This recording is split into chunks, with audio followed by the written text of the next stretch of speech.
Y bueno, aquí mencionarles que la inversión en infraestructura es una determinante del crecimiento económico. Y esta inversión en infraestructura, pues puede ser del tipo económica o puede ser social. La primera estimula directamente el crecimiento económico y se considera más eficiente para regiones desarrolladas. La infraestructura social también genera crecimiento económico, pero lo hace a través del desarrollo humano y se considera más eficiente si se provee en regiones con rezago, pues tanto económico como social. Sin embargo, pues Nuevo León es de los estados que tiene un nivel de inversión muy bajo en comparación con sus ingresos. Y como ya lo vimos, hay una gran proporción de gasto corriente y los gastos ineludibles pues van en detrimento del gasto de inversión. Sin embargo, pues existen distintos mecanismos para poder financiar la inversión pública, sobre todo la que tiene el Estado, que ahora profundizaremos en este tema. Muchas gracias, Uni. Bueno, pues, tesorero, creo que este tema, también como el de deuda, nos debe llevar a muchas reflexiones. Y Nuevo León no es la excepción en esto. Ha tenido, digámoslo, en términos muy generales, que sacrificarse muchísimo durante estos últimos, pues yo diría que década, pero quizás en los últimos 6 años, con un deterioro de la capacidad de poder hacer inversión. Pero ha encontrado algunas fórmulas novedosas para tratar de compensar esta caída en la inversión. Y yo quisiera saber un poco, preguntarle, ¿verdad? ¿Hasta qué grado, por ejemplo, Nuevo León ha evolucionado en el mix de inversión con recursos propios y recursos de la federación? Y por otro lado, también preguntarle si puede, hasta qué punto también esta inversión quizás convencer al sector privado y a capital privado para que acompañe esta inversión con estrictos, por supuesto, patrones, digamos, de revisión y de transparencia, pero las asociaciones público-privadas han resultado, cuando se ejecutan bien, en una solución, digamos, en una posible solución a la falta de inversión. Y hacia adelante, un poco también pensando cuál es el nivel óptimo que debería tener un Estado como Nuevo León en esta mezcla de gasto corriente y gasto de inversión, como menciona Sony, ¿no? Yo creo que hoy Nuevo León requiere muchísima inversión. Sin duda, ahorita tocaba usted un tema fundamental, que es si pudiéramos coordinarnos con la inversión que requieren los municipios y hacer obras que se complementen entre los municipios y el Estado, probablemente tengamos más eficiencias para lograr esa inversión. Y obviamente se requiere mucho diálogo entre las autoridades hacendarias estatales y municipales. Y también, bueno, ver la esperanza, ahora sí lo pongo como esperanza, de obtener recursos de la federación para inversión. Entonces, un poco a ver si nos comenta sobre todas estas ideas y cuestionamientos y estamos atentos. Gracias. De nueva cuenta, Suni y Vidal. Mira, sí, sin duda, yo lo he dicho en múltiples foros que hemos estado, lo hemos platicado en la Comisión de Finanzas. Para mí uno de los grandes retos es la inversión en Nuevo León, la inversión pública. Hay demasiada inversión privada. A donde voltemos aquí en todo el estado vamos a encontrar inversión privada, pero un gran reto es inversión pública. Hace rato yo mencionaba en términos de la contabilidad, cómo Nuevo León es un estado que sí, evidentemente tiene ingresos propios importantes y que hasta cierto punto es menos dependiente del gobierno federal, pero que si sumábamos otros ingresos, eso haría, digamos, todavía menos dependiente a Nuevo León. Y cuando hablo de otros ingresos, es organismos que tenemos que de una u otra forma en la contabilidad que tenemos como Estado no son parte de nuestros ingresos. Y así lo establece la misma ley de disciplina financiera. Pero en inversión sí invierten. Y es bien importante decirlo porque ahorita hay dos grandes proyectos que generan mucho empleo en el Estado. Pues que no los vemos porque no están en el área metropolitana, sobre todo aquellos que vivimos en el área metropolitana y que prácticamente es el 90% de la población o más. No vemos el proyecto que está haciendo de la Presa Libertad, que incluye importantes recursos públicos del gobierno federal y importantes recursos públicos del gobierno estatal, o el periférico, que también incluye importantes recursos del gobierno estatal a través de su red estatal de autopistas. La suma de esos dos proyectos ya en su totalidad son un poco más de 10,000 millones. Que si lo dividimos en anuales, pues nos va a dar como, en el sexenio, como 1,700 millones de pesos anuales, que habría que sumarlos un poco a esta estadística de cuánto hemos invertido, ¿no? En el caso específico del gobierno central, lo que vamos a encontrar es que evidentemente la única forma importante para que nosotros tengamos inversión hasta ahorita ha sido a través del mecanismo de financiamiento. Por eso, y hay que hacer un recuento, cuando llegamos nosotros el primer año no pudimos invertir, y eso es crítico, y no pudimos invertir porque el financiamiento o la deuda era todo un tema, porque heredamos todas las participaciones, que son el insumo con el que pedimos prestado, es decir, la garantía con la que pedimos prestado. Todas esas participaciones estaban comprometidas en un fideicomiso para pagar los créditos que se tenían. Costó un poco más de un año reestructurar todo eso para poder liberar las participaciones, para poderlas poner como garantía, para poder pedir financiamiento. Sin duda, el 2016 fue un año crítico, evidentemente. ¿Por qué? Porque no pudimos operar financiamiento a través de estas garantías o fuentes de pago. Cuando llegamos nosotros, y ustedes lo saben, la operatividad del Estado tenía muchas complicaciones, las cuales las sigues teniendo. Es decir, no tan graves como antes, pero antes era muy difícil pagar, digamos, el balance primario, que es algo que se utiliza mucho incluso por las calificadoras, es decir, esta diferencia entre los ingresos libres y el gasto operativo, ese balance básico era deficitario.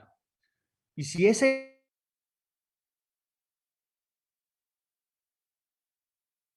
a la pregunta explícita de lo que dices, Vidal, en términos de cuánto hemos gastado o cuánto invertimos con recursos propios invertimos muy poco. Propios desde el punto de vista fiscales. Y creo que al final del día alguien va a decir, pues el financiamiento pues son recursos propios, sí, pero los tenemos que pedir. No salen de los ingresos tradicionales, de la recaudación y la eficiencia del gobierno, salen de un financiamiento. ¿A qué aspiraríamos? Y a eso tenemos que ir, hacia allá tenemos que ir avanzando, es cada vez un poco más de nuestra inversión pueda salir de estos ingresos fiscales. ¿Y qué se va a significar eso? Que estamos dejando de hacer otras cosas que no son tan importantes y que ahora la capacidad financiera te permite hacer un poco más de inversión. Sin duda, es todo un reto. Aquí podemos ver, por ejemplo, la inversión en el 2021. Aquí tenemos 1,000 millones. Voy a redondear 1,000 millones el recurso fiscal y en 3,000 millones el financiamiento. Es decir, una tercera parte sale por este mecanismo de recursos fiscales. ¿A qué aspiramos? Simple y sencillamente a hacer más grande el concepto fiscal, a cada vez invertir más y que financieramente tengamos capacidad de invertir más con recursos fiscales, no con financiamiento. Pero la realidad es que ahorita la fuente más importante tiene que ver con el financiamiento. Tú hablabas del tema de la inversión privada. Yo creo que sí.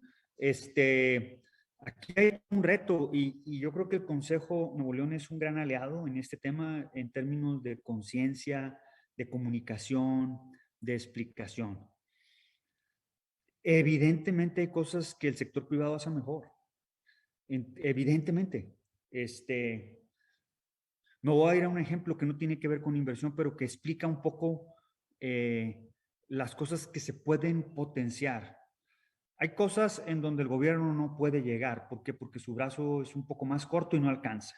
Me refiero a todo el tema de las organizaciones de la sociedad civil. Sin duda hemos constatado que los pocos pesos que invertimos, porque son pocos en la dimensión del presupuesto que tenemos, a estas organizaciones le dan una gran rentabilidad. Con su administración, con su know-how, con su andamiaje, con su filosofía.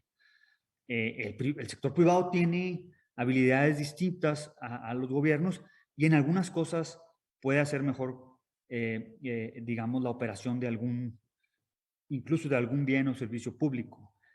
Pero, y ahí es donde entra esta mezcla, ¿verdad? Si nos vamos al extremo puro de lo que es propiamente una APP, pues una APP puede ser una concesión. Yo concesiono a un privado que tenga el tránsito vehicular de este tramo. Ahí está, privado recibiendo una concesión pública. El mismo transporte público puede ser visto una APP porque es una concesión a un privado a que opere el transporte público. Y los vamos a los modelos más APP tradicionales como la Ecovía, que sin duda para mí creo que refleja el mal sabor de boca de la gente.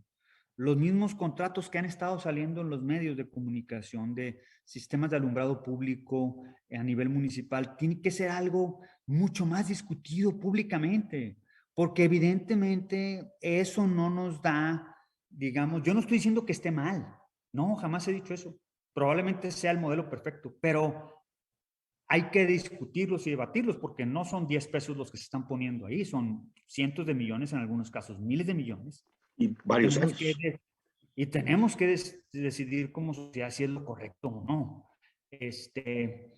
¿Y por qué? Porque entonces un proyecto mal edificado, un proyecto mal estructurado nos va a dejar un sabor de boca malo, ¿no? O sea, sí hay un área de oportunidad.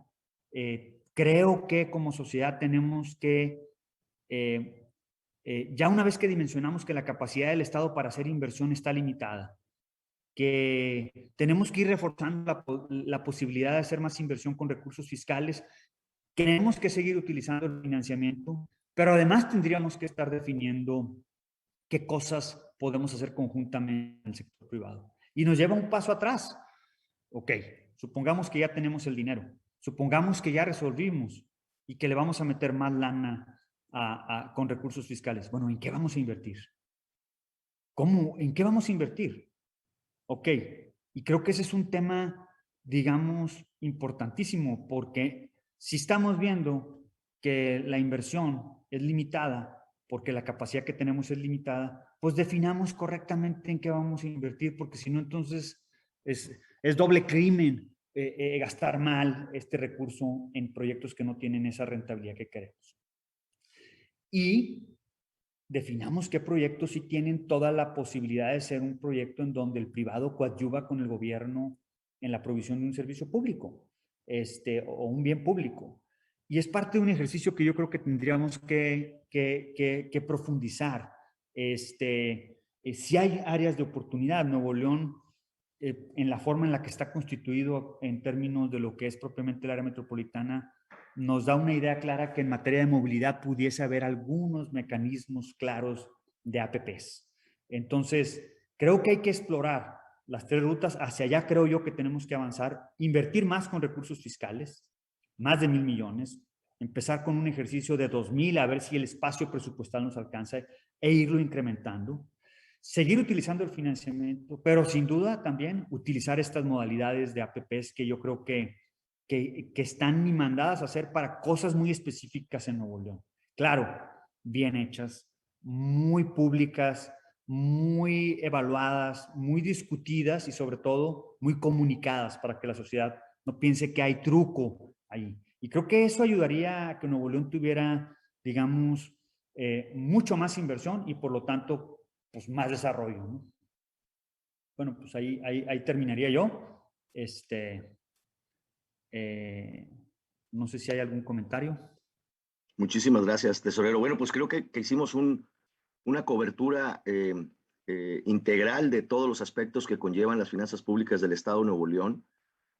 Hay muchos más temas, sin duda, que tendremos que abordar con mayor profundidad, pero nos has dado un panorama muy claro de dónde está situado hoy Nuevo León y hacia dónde deben ir las finanzas públicas de nuestro Estado. Creo que esa es la labor de toda la sociedad, exigir que podamos caminar hacia más inversión, que podamos caminar hacia mayor prudencia y acuiciosidad de la deuda, que controlemos el gasto inercial que se pueda controlar y que obviamente pues los ingresos se fortalezcan de la entidad, ¿no? Entonces, pasamos a la siguiente etapa de nuestro foro. Muchísimas gracias, tesorero, por compartir estas ideas con nosotros. Sí, muchas gracias. Quisiera nada más si Suni, por ejemplo, el propio tesorero y tú, Vidal, tienen algunas palabras de conclusión. Voy a introducir un tema que nos preguntan en redes sociales, hablando precisamente de inversión y tiene que ver con el metro, con la incorporación de los vagones alemanes reconfigurados.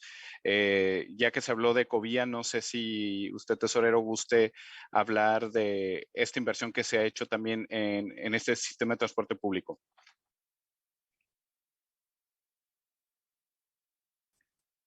Sí. Mira, evidentemente, creo que quien hace el comentario en las redes toca dos proyectos sumamente sensibles de lo que no deberíamos de haber hecho o lo que no se debe hacer en materia de APPs. La Ecovía es un proyecto, pues aquí le llamamos Ecovía, le podemos llamar como queramos, pero es un metrobús y existe en todo el país. Ahí habrá expertos. Hay 50, nomás la Ciudad de México tiene no sé cuántos, Tijuana, Mexicali, no, bueno, León, Puebla, La Laguna, hay un chorro, en todo el país hay metrobuses. Y en ningún lugar son problema, nada más aquí son problemas. Y son problemas porque se diseñaron mal, porque se diseñaron con digamos, un modelo equivocado de lo que debe ser propiamente una APP. Entonces, ahí hay un gran reto, pero yo congelaría un poco esa ecovía que tenemos ahorita y deberíamos estar pensando cuáles son esas nuevas rutas que deberíamos de explorar en términos de próximas kilómetros adicionales de Metrobús. Y ahí es donde yo hablo de la asociación que puede haber entre un privado y el gobierno estatal. Sin duda hay necesidades de movilidad, bien diseñado, con los riesgos asumidos correctamente en cada uno de los participantes. Yo creo que el servicio público de transporte sería mucho más eficiente. El metro es otro tema. El metro lo heredamos con un semiconcepto de APP porque hay que recordar que tenía que existir en la línea 3 del metro un privado para el tema de los vagones, pero en realidad no los iba a operar él, los iba a operar el metro, nada más los compraba él. Era un tema muy complejo legalmente. Al final del día tuvimos que comprar nosotros vagones. Entiendo que ahorita tenemos vagones de más, pero tenemos vagones de más porque evidentemente la demanda se ha disminuido porque no estamos teniendo la movilidad, pues porque simplemente no hay clases, hay mucha gente que está haciendo home office, etcétera, etcétera. Clases presenciales, me refiero. Entonces, si ahí exactamente en estos dos temas creo que hay un área de oportunidad enorme. Y yo creo que tenemos que replantear tenemos que plantear hacia dónde queremos crecer en este tema de movilidad y cómo si lo hacemos transparente y ordenadamente desde el punto de vista de una asociación público-privada. Para mí ahí es donde hay un reto muy claro, pero fácil de abordar, en donde el gobierno puede invertir, solucionar un problema que es sumamente estratégico para el desarrollo del Estado, porque es la movilidad y el medio ambiente, y de una forma mucho más barata en donde el Estado no tiene que desembolsar cantidades importantes, ¿no? Entonces, qué bueno que se tocaron esos temas. Para mí son ejemplo, y yo lo decía ahorita cuando hablábamos de inversión, de algo que se puede hacer conjuntamente. Lo que creo yo que hay que hacer es definitivamente rescatar los planes que se tienen tanto en la parte de movilidad y de sustentabilidad, conjuntamente con la parte financiera, embonar ambos bloques para empezar a trabajar en esos proyectos que sin duda pueden irse por esta vía de la asociación público-privada. Muy bien, gracias, señor tesorero. Justo nos hacen una pregunta de Milenio Monterrey, de algo que ya usted había abordado en su momento, que si se tendrá que invertir en este momento más en COVID por la tercera ola y dejar en segundo plano la rehabilitación de las escuelas. Recuerdo que había dicho que es un debate más o menos permanente. No sé si guste ampliar en el tema. Bueno, ahorita se está invirtiendo en las escuelas. Tenemos un presupuesto asignado de 150 millones de pesos. Yo no puedo, digamos, hacer un comentario específico en términos de la ejecución, porque no es parte de mi responsabilidad la ejecución del mantenimiento. Entiendo que lo que se puede percibir ahora por el momento es un poco que vamos tarde en este tema. Pero la pregunta es, pues, ¿qué es tarde? Si las clases van a regresar en una semana, pues sí vamos tarde. Pero si las clases van a regresar en un mes, pues no creo que vayamos tarde. O sea, ahí sí yo no puedo opinar al respecto, ¿verdad? Porque, y sí creo que el balance correcto es complejo, porque si tú inviertes en mayo en rehabilitar las escuelas, pues en 2 meses, si no va nadie, pues se vuelven a caer. Por eso ha sido un tema complicado. A lo mejor no ha habido la comunicación clara.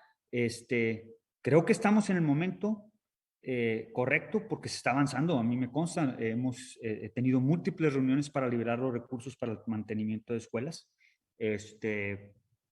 Hay 150 millones de pesos asignados, pero sin duda, como todo, no nada más en el tema de escuelas, sino también en el tema de pandemia. Si es necesario algo más, pues evidentemente tendremos que hacer algo. Al día de hoy, los ejecutores no le han notificado a la Tesorería o a la Secretaría de Finanzas una necesidad adicional. Me hace suponer que 150 millones puede ser un recurso, digamos, correcto para el mantenimiento. Hay que aclarar que no estamos construyendo escuelas, estamos mantenimiento de escuelas. Algunas requieren ajustes mayores, pero bueno. El otro tema es el de la salud. Evidentemente, ahí no hemos escatimado. El año pasado hicimos una reconfiguración importantísima del presupuesto de salud. Este mismo año también, porque hay que ser muy, muy, muy claros. Pues sabíamos que podía venir un tercer rebrote o una tercera ola, pero no sabíamos cuándo ni cómo. Hace un mes que tuvimos reunión con los colegas de salud y con el gobernador y pues tuvimos que hacer un rebalanceo del presupuesto. Evidentemente hay otras cosas que tenemos que dejar de hacer, pero afortunadamente el presupuesto en salud lo habíamos proyectado para este año con algunos recursos y aquí termino. Habíamos proyectado que podíamos comprar vacunas y pusimos un presupuesto para vacunas. Pues no hemos podido comprar vacunas, eso es evidente. Ningún gobierno, nadie puede comprar vacunas. Bueno, pues ese recurso que estaba presupuestalmente ahí lo estamos destinando propiamente a la atención inmediata digamos, del COVID. Entonces, en términos de presión, ahí no hay tanta presión. Esperemos que no haya ya más necesidad de recursos y no lo digo porque nos duela ponerle recursos, porque si es así, eso quiere decir que tendríamos problemas de salud más graves, ¿no?